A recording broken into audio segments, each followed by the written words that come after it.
Welcome to Joy for the Journey, the podcast where we explore the winding paths of purpose, faith, and joy. I'm your host, Joy, and I'm thrilled to embark on this transformative journey with you. Are you a woman seeking more than just existence and a soul yearning for fulfillment, purpose, and unwavering joy? Well, you're not alone. In this sacred space, we'll navigate the highs and lows, the doubts and triumphs, and the divine whispers guiding us toward our true calling. Through candid conversations, inspiring stories, and practical insights, Joy for the Journey is your compass, your confidant, and your catalyst for embracing the abundant life God intends for you. So if you're ready to reclaim your joy, renew your hope, and rediscover the woman God created you to be, join me on this adventure. Let's walk together step by step towards a life filled with purpose, passion, and unbridled joy. This is Joy for the Journey. Welcome aboard.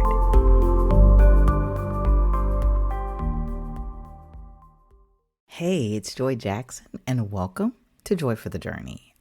Listen, I know it's been a while since we have spoken in this way on the podcast, but as I always say, I'm so grateful that you are here with me and that you're on this journey with me. And I don't take it lightly that you are participating, listening, sharing, and liking this Joy for the Journey podcast. And so I want to welcome you back, say hello, and tell you what's been going on in my life and really kind of just share my heart with you, and hopefully you'll resonate with this message, because this is really a time where you say, what happens when the journey ain't joyful? I mean, really, what happens when you don't see or necessarily find joy in the journey? Because ideally, it would be beautiful if every single day of our lives there's joy, and every single day we are motivated and excited and encouraged and ready to walk and to laugh and to love and to do all the things that God has called us to do. But there are times in the journey where it just ain't so joyful. I mean, really, it's just not the journey that we expected. So what do you do with that? I'll tell you that that's the season that I've been in. And honestly, I've tried to trace it back. I'm like, okay, when did I start to feel this way? And I realized that I started to feel this way in May. And there were a couple of things that happened in May that I think have been triggers for the season, the space, the yuckiness that I've been feeling. And so I just want to share it with you, and hopefully it resonates with you. And then we can talk about kind of like, what do we do about it, right?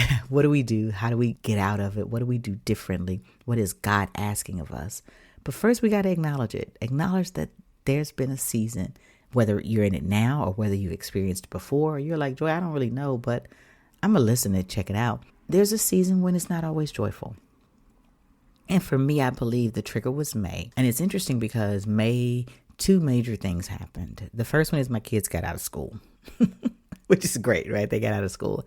And then the second thing was the derecho. And for those of you who may not know what the derecho is, it was literally tornadic / hurricane like winds, forces or something that really kind of tore up Houston.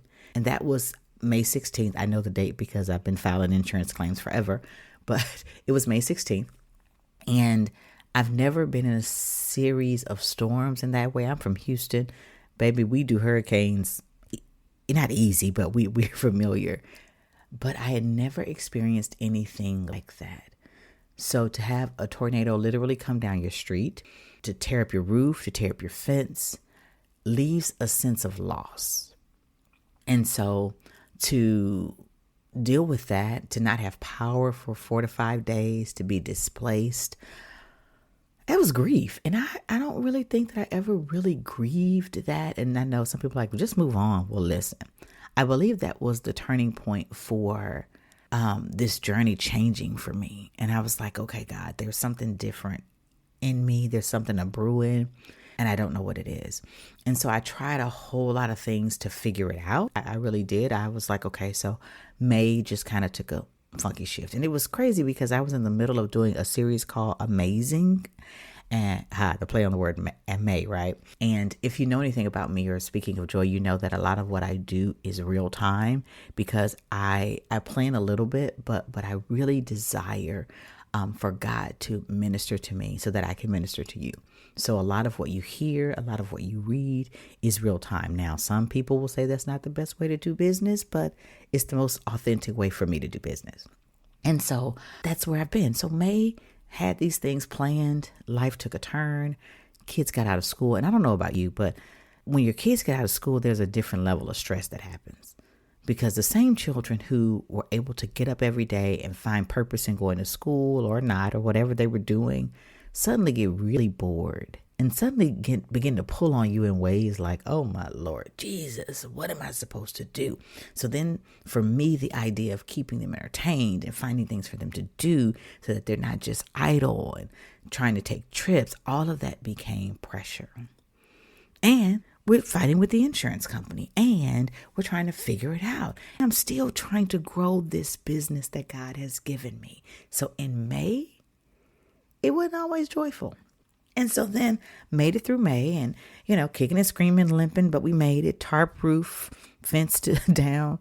And so I was like, okay, June is going to be the month that I pick it back up. So June, I committed like, okay, God, I'm going to start over. I'm going to do it again. Lord, help me to shake off the things that I've been dealing with and the frustrations that I had so that I can just jump back into everything that I need to do. And so I started, I have this part-time job. I started working with them again and just really started doing the things that I needed to do to find my joy again. Had my mom's birthday, had an anniversary, 15 years married, had Father's Day, had some really great time with Stephen and events and had some great time with my girls. And yet I still couldn't click. Something was still missing. The journey still wasn't joyful. It was okay. I was making it look good. I was writing posts and I was coaching clients, but it wasn't joyful. It really wasn't. And so I was like, okay, I'm going to restart. I'm going to start again. And so got on the phone with my virtual assistant and said, okay, here's what we're going to do. Wrote a plan, but I just couldn't execute the plan. Not the way I wanted to. So I came back to God. God, what's wrong? Why is this happening? What is it? And I never could figure it out. And so made it through June, limping, but I made it. Welcome July. And baby, July came and wanted us to know she was here. So July 8th, Hurricane Beryl. Now y'all just heard me say that I got tarp on my roof and I got a fence down. Lost a shed in the derecho. Well, imagine another storm that does more damage than the damage you originally had. And let me stop right here and say, sometimes in life, that's how it is. You're in cleanup mode in one area of your life. And just when you think you've put it back together, here comes something else that knocks you right back to where you were before, or maybe even further before where you were. And I was like, God, what is it? Why is this happening? And let me stop and say, there are super spiritual people who will say, do not question God. I'm not one of those people. I am a person who believes that I am a human being and God is my father, like my daddy. He's like really my daddy. And because he's my father, I can talk to him about anything. Now, I may not like the answers, but I can ask him anything. And so I was like, God, what is it? So now we're in the thick of summer, trying to still figure out these bored children. And I'm just like, I don't understand what's happening, God. What lessons are you teaching me? What are you trying to show me and develop in me? And I just couldn't shake it. I'm like, I don't know what it is. And it's not, life's not, here's the best way to explain it. You ever been in a season where things aren't bad? They just are. And so what do you do when you just are? And you're showing up every day, you're going to work, you're going to church, you're ministering, you're teaching, you are laughing, you are brunching, you are happy houring, you are girlfriend timing, you are self-caring, but it still ain't enough. And so this is kind of where I've been. And so it's like, I needed to talk to everyone about what to do when the journey isn't always joyful. One of the first things that I realized as I've been trying to navigate this space is what happened, right? And I told you everything from May to July. But what I really realized happened is that during the time that I've been in this transition, I've also transitioned my priorities. Now, I'm not saying that's right, but I was getting up every morning to pray and to read and to study God's word and to hear from him. And I got lazy, real easy. Got lazy, right? The ability to sleep in because my kids don't have school. Beautiful. The ability to catch up on TV shows. Beautiful. And so my priorities shifted. I stopped going to the gym. Like, I literally just found myself doing what I wanted to do. And what I wanted to do was nothing. And so part of my journey changed because I changed my priorities. So I realized that in order for me to find and to return to the joy that I have in the work that I do, in who God is, in my family, in my life, I've got to prioritize the things of God first. So although I can lie in the bed and watch TV and catch up on reality shows, I can also use this time to spend with God, to hear from him, to understand what his will is for my life and even more for my day. And I can commune with him and I can chat with him and I can love with him and I can be restored by him. So that's the first thing I realized, is that the journey changed because I literally changed my priorities. Another reason I realized that I struggled is because of overwhelm. There, I said it. I have been overwhelmed. And it's so funny because if I look at the things of my life, I'm like, what am I overwhelmed by? And everybody's overwhelm is different. Some of you may be able to juggle things in your life the way that you are just able to manifest. But sometimes the tasks of the journey really can lead to burnout. When I started Speaking of Joy, I did not really know in my intimate circle any entrepreneurs. Now, I got some friends, y'all can call them boss women, whatever, and they are killing it. But none of them have ever walked this entrepreneur journey. So I didn't have a blueprint or a guide. And as a trainer, former, personal, I said personal trainer, baby, I need one. But no, as a former learning and development trainer, that kind of thing, there was always a plan to teach. So I've been looking for the plan. And so the burnout is real because I'm an entrepreneur. I'm a mother. I'm a wife. God has blessed me to be able to work in my church and do some things. I wrote a Bible study that I'm actually going to share with you guys soon, but wrote a Bible study and this part-time job. I mean, so many things came, and then trying to navigate the girls in the summer. And what are we going to do? Are we going to take a trip? Lord, the economy is crazy. Oh my gosh, it's so expensive to fly. Oh my gosh, car needs tires. I mean, you just name it. And I got overwhelmed. And then I got overwhelmed because I started to see God pulling back some layers of what it is I'm doing, of what it is he's called me to do, and what he desires of me for real, for real. And I was like, okay, God, that's a lot. That's a whole lot. And so I found myself just overwhelmed. So I couldn't see the joy in the journey because I was clouded by all the things that ain't, all the things that need to be done. Another reason, and I'm going to say it, a lot of people won't admit this, but I'm going to tell you that part of the reason that I really found myself in this season was because I really, truly began to compare myself to other people. And I'm not talking personally because I am at peace with the life that God has given me as Joy Jackson, with my family, with my kids, with all of those things, with my husband. But I started to compare my business to other people. I started looking at Speaking of Joy and saying, God, I see what you've given me. God, I understand the blessing that you've given me and the anointing that you've put on my life to be able to teach your word, to be able to resonate with women, to be able to give women and help them with breakthroughs. Because I realized that's what I specialize in, is breakthroughs in your life and in your purpose, and really beginning to see God in a different way. But how come I don't have but 1,200 followers?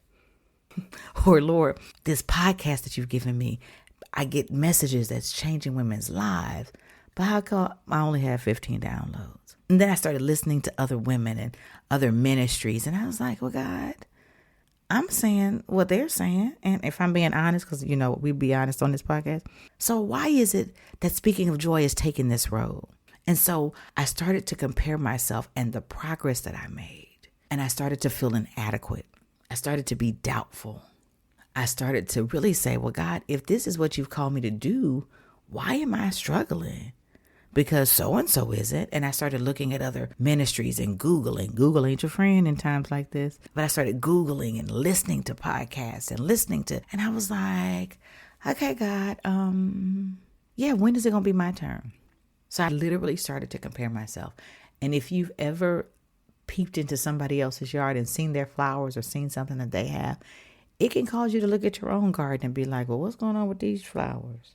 So the other thing that was a real struggle with the joy, and I'm going to say it, is financial pressure. I ain't never seen kids eat so many snacks.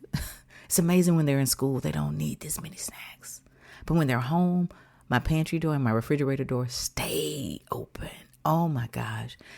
And then the summer requires camps, or it doesn't require, but we try to do camps and we try to do trips and we try to do activities and all of these things. And then we still went from a 2-income household, like for real income household, to, if you ever played spades, everybody play spades, to a 1 in a possible, to a 1 in a possible income. And that changes. And I think with the inflation and everything going on in our world, this is probably the first year that I have truly felt the pressures. So the financial strain of trying to achieve this dream and this goal that God has given me was a barrier. And then it required sacrifices that I'm not used to having to make. And if you have to start making sacrifices on some things that you're used to being able to do, that, friend, let me tell you.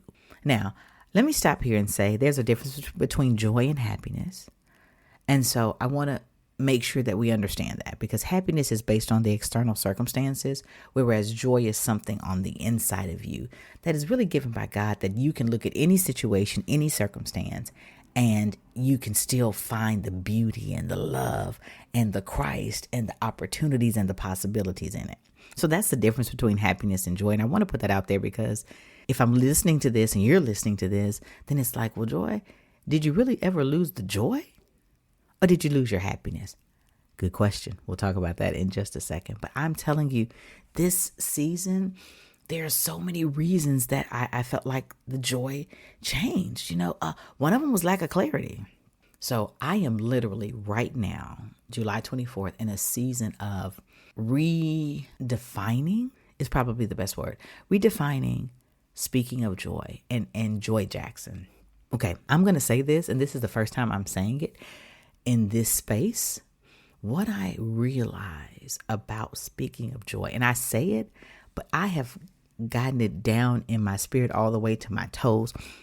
Speaking of joy is created for God's will, for God's purpose. That's what this company is all about. Yes, speaking of joy encourages women to unleash the power within and walk in their God-given purpose. But the part that I have kind of not focused on is the God-given. Yes, you hear me talking about God. Yes, you hear me ministering. But I have been afraid to walk in that space of saying, this thing that we do here is God's. God is the head of this organization. God is on the board of this organization. God is HR here. God is the CFO. Like literally, I'm probably the chief operations officer and God is the chief executive officer. And the reason that's so powerful is because I have not accepted that. I've done it and I do it, but I have not gotten that in the crux of every corner and every facet of speaking of joy. And honestly, I've been afraid because I'm like, God, this is what you've given me to do, but it's going to take away some people. It's going to get rid of some people. Not everybody's going to want to hear this message. And what I realized, and I say it, but the truth is, and this is the clarity that God has given me literally yesterday. Speaking of joy is a ministry, period. That part. What do the kids say? That part, period. Whatever it is. It's a ministry. This is not a company. This is not a business. This is a ministry, and this is what God is using to transform the lives of women. And we're going to do it in dynamic ways. This is all something new, and I can't share it all with you right now, but I'm clear now. And so as I look at what happened in May and what's happened in July and all the things and the pressures throughout these last couple of months, I realized that it was a purging. It was a purging. It was God's way of shaking me and awakening the things in me that I had allowed to lie dormant. So now I'm like, okay, God, let's do this. Now, I don't have all the answers of what this is. Let me be honest. So let me encourage you that sometimes you may not have all the answers of this. But what it is the journey. And what I had to go back to was when David said, Lord, restore unto me the joy of my salvation. Because when I first got speaking of joy going, baby, you couldn't stop me. I was pew, pew, pew, doing all kind of things. And time and overwhelm and comparison and financial pressures and lack of clarity began to rob me of that. It began to do that. So now I'm back and I'm better. And no, the journey's not always joyful, but I had to realize that a lot of what I was dealing with may not have even been an attack on my joy, but more on my happiness. Because happiness is the external stuff. So even while I was going through the things, I allowed circumstances to dictate how I felt about myself, how I felt about my business, how I felt about everything that I was doing, how I felt about God. And now I realized that even though the things around me were not what they needed to be, I never lost the real joy. Because the joy is in knowing God. The joy is in knowing that he who has begun a good work in me will perform it until the day of Jesus Christ. The joy is knowing that he will perfect the things that concern me. The joy is in knowing that he will never leave me nor forsake me. The joy is in knowing, yea, though I walk through the valley of the shadow of death, I will fear no evil because he's with me. The joy is in knowing that he has not left me comfortless. The joy is in knowing that he has inclined his ear unto me. The joy is in knowing that though I may suffer for a little while, he is helping me and preparing me for something. So I want to encourage you that when you find yourself not having joy in the journey, first identify how and why you lost and I'm air quoting joy. But then also I want to encourage you to really challenge yourself. Is it the happiness that I'm pursuing or is it the joy? And then after that, I want you to be reminded that the joy of the Lord is your strength. So I hope that blessed you. Welcome back to Joy for the Journey. We're about to take this journey in a totally different direction. I hope you're ready, and I'll talk to you soon.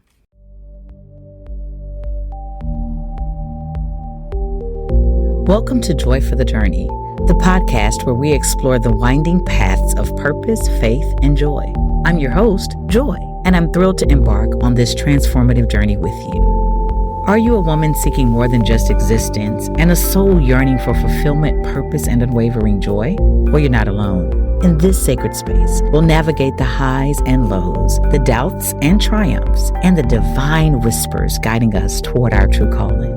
Through candid conversations, inspiring stories, and practical insights, Joy for the Journey is your compass, your confidant, and your catalyst for embracing the abundant life God intends for you. So if you're ready to reclaim your joy, renew your hope, and rediscover the woman God created you to be, join me on this adventure. Let's walk together step by step towards a life filled with purpose, passion, and unbridled joy. This is Joy for the Journey. Welcome aboard.